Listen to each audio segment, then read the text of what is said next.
Hello, students. Welcome to Divine Public School. I hope you all are fine and taking the advantage of the lockdown by utilizing your maximum time in studies and learning the different chapters from the videos uploaded by your respected teachers. I welcome you all. Today I am going to teach you Poem 2, an elementary school classroom in Islam of class 12, subject English core, and the code is 301 from the textbook Flamingo Board CBSE. Now, before I come to the explanation of the poem stanza wise, I would like to remind you few of the points which you have to remember. Before explaining the poem, I would like to tell you that if in RTC, that means the reference to context question, arises, then there are basically few category questions which are being asked. The first one is the name the poem and the name of poet. First is the name of the poet and poem. For this, you have to read the poem carefully so that you can easily recognize the stanza. For this, you have to learn the poet's name of the poem. That means you have to be very careful. You have to learn by heart the name of the poem and its poet. Second comes the figure of speech, which is also known as literary device or poetic device. So second is figure of speech, which is also called poetic device. Then third comes the meaning of the given words. When word meaning is asked, you have to give the meaning in English only. For example, what is the meaning of the word gusty? Then there you have to write the meaning in English only. The meaning of the word gusty is breezy winds, or you can say blowing strongly. Then comes explain. Then it may be asked to write the explanation of the given line. That means one line will be given to you and you have to explain the line as per the poem. At the last, short questions. That means there may be 2 or 3 short questions which you have to answer in 1 or 2 lines. So these are the points which you have to remember for poem. That means you must know the poem and the name of the poet. You should be very careful in regard of spelling of poet name and the poem name. Then figure of speech, you should know all the figure of speech. Meaning of words, you should look for the dictionary for difficult words. Then explanation is there, then short question answers. About the poet, Stephen Spender is the person or the poet who has written this poem, an elementary school classroom in a slum. Now, dear student, you should be very careful about the spelling. That means you must know the spelling of the poets so that when it is asked, you can write in correct way. Because very often it is seen that the students in a hurry or in nervousness, or you can say if they have not learnt it properly, they are unable to write the correct spelling of the poem name or poet's name. So Stephen Spender was born in 1909 and died in 1995. Was an English poet and an essayist. He left University College, Oxford, without taking degree and went to Berlin in 1930. Spender took a keen interest in politics and declared himself to be a socialist and pacifist. Books by Spender include Poems of Dedication, The Edge of Being, and an autobiography, World Within World. So the poem, An Elementary School Classroom in Islam, in this poem, he has concentrated on the themes of social injustice and class inequalities. Now coming to the introduction of the poem. In this poem, Spender depicts the injustice which prevails in the society. He talks of social injustice and class inequalities of slum dwellers. That means those people who are living in slum area, they are deprived of the opportunities. He also expresses his thoughts on the widening gap between the rich and the poor. Nowadays also in the society, you can see there is a vast gap between the rich and the poor.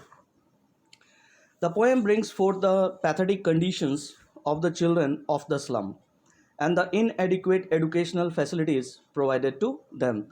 That means altogether, the poet has kept his view on the gap, the wide gap, or you can say the vast gap between the rich and the poor who are deprived from the opportunities in the society. Now, poem 2, An Elementary School Classroom in Islam, which is written by Stephen Spender. Now, as you can see, the title of the poem, An Elementary School Classroom in Islam. Now, here the question arises, what is the meaning of elementary? School, you know, classroom, you know. That means you know the meaning of school, you know the meaning of classroom. But here one word is there, that is elementary. So, what is the meaning of elementary? A primary school for the first 6 or 8 grades, or you can say school where children were taught between the ages of 5 to 13. This type of school are known as elementary school. And this school is situated in a slum area. And the poet is going to discuss one of the classroom of a school, that means of elementary school, which is situated or located in a slum area. Now coming to the explanation of stanza 1.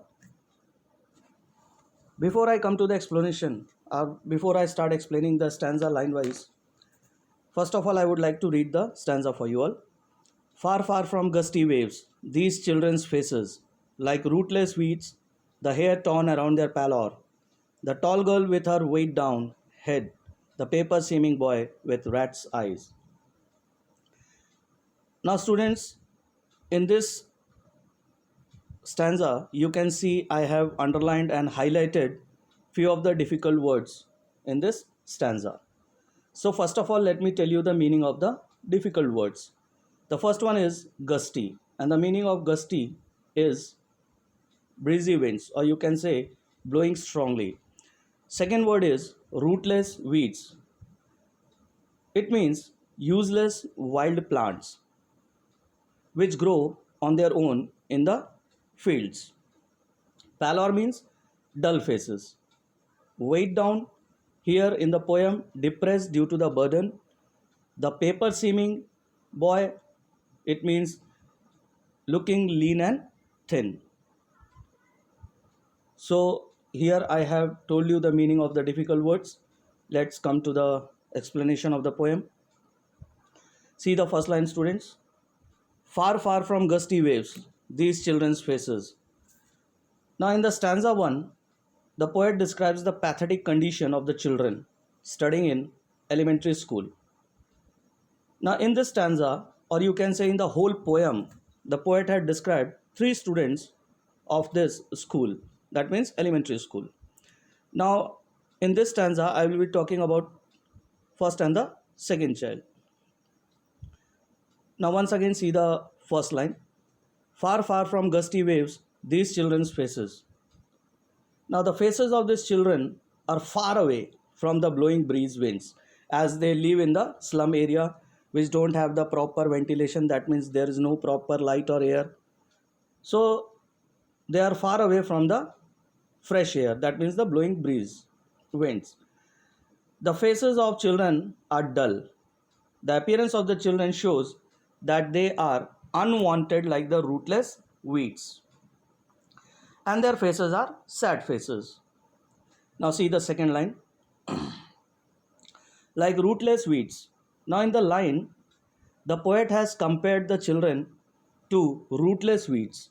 Here the writer wants to say that these children seems to be unwanted in the society, as the weeds are the plants, that means the wild plants which grows on their own in the fields and which are very harmful for the crops, or you can say they are not required by the farmers. The hair torn around their pallor.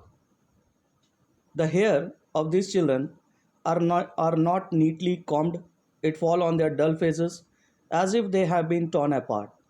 The children are untidy. They haven't combed their hair. That is why it is the hair torn around their pallor. Now the tall girl with her weighed down head, the paper seeming boy with rat's eye. Now here in these 2 lines, the poet had described the 2 students. First one is a girl. the tall girl with her weighed down head. Here the poet describes a tall girl, that means she is tall in height, who seems to be burdened by poverty. Her head is bent, maybe because of tiredness, shame, or she is poor. Then comes the second student, the paper seeming boy with rat's eye. There is another boy who is so weak and thin that he has been compared to a sheet of paper. The boy's eyes reflect greed and he wants to achieve everything. Now, I hope students you understood well the explanation. Now I am going to tell you the literary device or the poetic device used by the poet in this stanza. First, the poet has used the poetic device simile, as the children are compared with rootless weeds. You can see in the second line, like rootless weeds. Then comes the poetic device repetition, use of far to stress on the distance. You can see in the first line, the word far is repeated twice to show or to stress on the distance. Then comes the metaphor, boy is compared with paper as he is thin and lean. Now coming to the second stanza. The stunted, unlucky hair of twisted bones, reciting a father's gnarled disease, his lesson from his desk. At back of the dim class, one unnoted, sweet and young, his eyes live in a dream, a squirrel's game in the tree room other than this.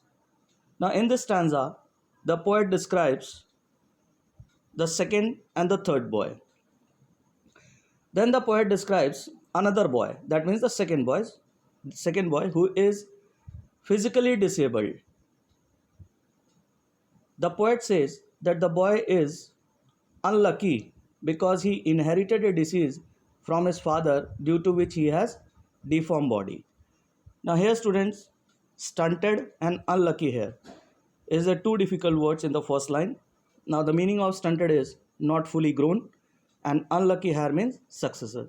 That means the child has inherited a disease from his father due to which his body is a deformed body, or you can say his body is a bent body, or his bones are twisted or bent. Clear students? Now see the third line, his lesson from his desk. That means the second boy who is a disabled child is sitting on his bench and is reciting his lesson. Now at back of the dim class, one unnoted, sweet and young, his eyes live in a dream. Now in these lines, the poet has described about the third boy, that means the third student. At the back of the class, in dim, that means there is no light. At the back of the class, it is dark. Boy, that means the small boy, who was not visible to the poet as he was sitting in the darkness. The poet could see his eyes, which were bright and full of a dream. He was not paying attention to the class. It seemed as if he was rather interested in playing with squirrels in the tree house. He wants to enjoy and play freely like the squirrel in the garden outside.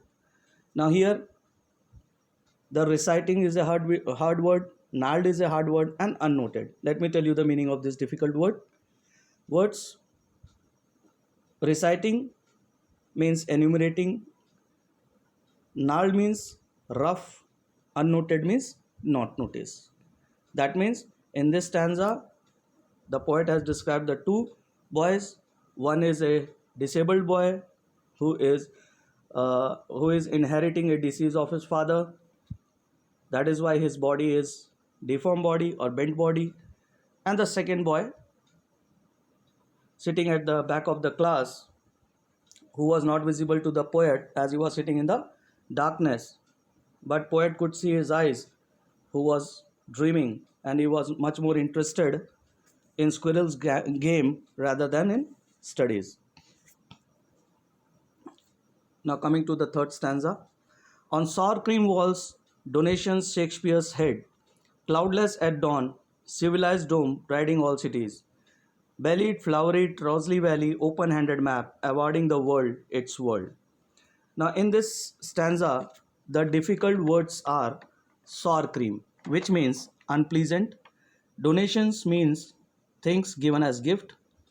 Cloudless means without clouds. Dawn means before sunrise. Civilized dome means civilized world. Bellied means having bells.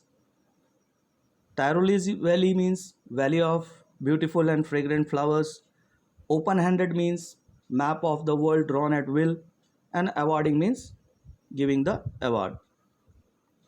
So in this stanza, the poet is saying, or he is describing the condition of the walls of the school. The walls of the school are cream in color, like the color of the sour cream. This means that the walls are not clean, they have not been painted recently. The walls are covered with different charts and images that must have been donated by different people. There is a picture of Shakespeare on the wall. This is ironical as it is put up in a place where there is no serious teaching. At the time of the daybreak, the sun is rising at the horizon and is a semicircular like a dome shape. It seems to be behind all the cities. Now, there is also a picture of the famous Trosley Valley, which has beautiful and fragrant flowers. These children of slum will never be able to experience the scenic beauty of the valley. This valley is in Austria. Now see the line open-handed map awarding the world its world. There is an image of a map which helps all in its own way. But for these children, the map of the world is irrelevant. Why? Because the slum where they live is different from what is shown in the map. So student, let's come to the poetic device. The poet has used metaphor. Walls are described to be dull as sour cream. That means sour cream walls. Here it is used the poetic device metaphor. And second one is assonance. Repetition of vowel sound E in bellied, Trowley's Valley, open-handed.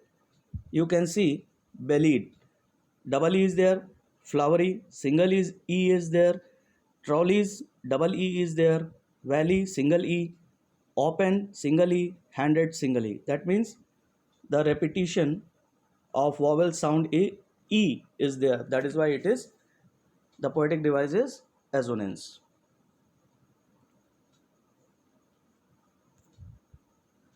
Now coming to the fourth stanza. And yet for these children, these windows, not this map, their world, where all their futures painted with fog, a narrow street sealed in with a lit sky, far, far from rivers, capes, and stars of words. Now let's see the difficult words. Fog means thick mist, sealed means shut or locked, lead sky means dark future of kids, capes here means a large piece of land that sticks out into the sea from the coast. Now let's come to the first line. And yet for these children, these windows, not this map, their world. Their world is only what they see out of the window of the classroom. The slum. Their future is full of darkness. Their future is compared to a narrow street, which means that there is no wide scope available for their future growth. These children are far away from the radiant light of knowledge and education. They are away from the glory of natural beauty of the rivers, mountains, stars, etc. So here in this stanza, you can see in the last line the word far. So far is repeated 2 times. That is why the poetic device used here is repetition. Is it clear, students? I hope you understood this stanza very well. Now coming to the fifth stanza. Surely Shakespeare is wicked, the map a bad example. with ships and sun and love tempting them to steal, for lives that slyly turn into their cramped holes from fog to endless night. Now let's see the difficult words. Wicked, its meaning is evil, tempting, attracting, slyly, trickly. Cramped holes means confined, endless means without any end. Now come to the first line. Surely Shakespeare is wicked, the map a bad example. The poet in this stanza says that these children living in the slum area have faced so many hardships that they feel every other person to be their enemy. For them, Shakespeare is an evil man. Now, why Shakespeare is called here wicked? Because the literary excellence of Shakespeare cannot reveal them from despair and is far-fetched thing and hence seems wicked for the children. They don't find the map to be a good example or to be a good thing. They were never liked or loved by anyone, therefore they hate almost everyone. Their desire of being loved by other forces them to steal. Sheep and sun and love tempting them to steal. That means sheep, love and sun symbolize joy, which these children are deprived of.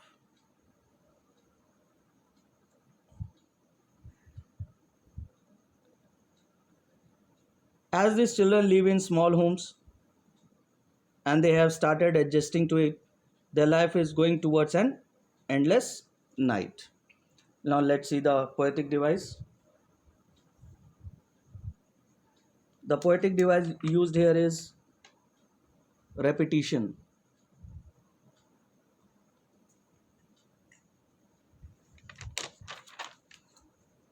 Or you can say alliteration. Use of F sound, as you can see in the last line, from fog. Second poetic device is metaphor. Their homes are small like holes. That is why cramped holes. In cramped holes, the poet has used the poetic device metaphor. Now coming to the sixth stanza. On their slag heap, these children wear skins peeped through by bones and spectacles of steel, with mended glass like bottle bits on stones. All of their time and space are foggy slum, so blot their maps with slums as big as doom. Now, see the first line.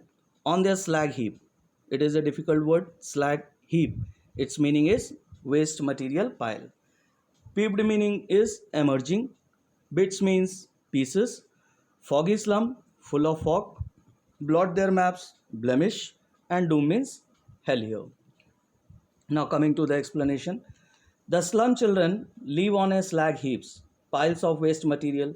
Their world is full of dirt and garbage. These children are weak and undernourished.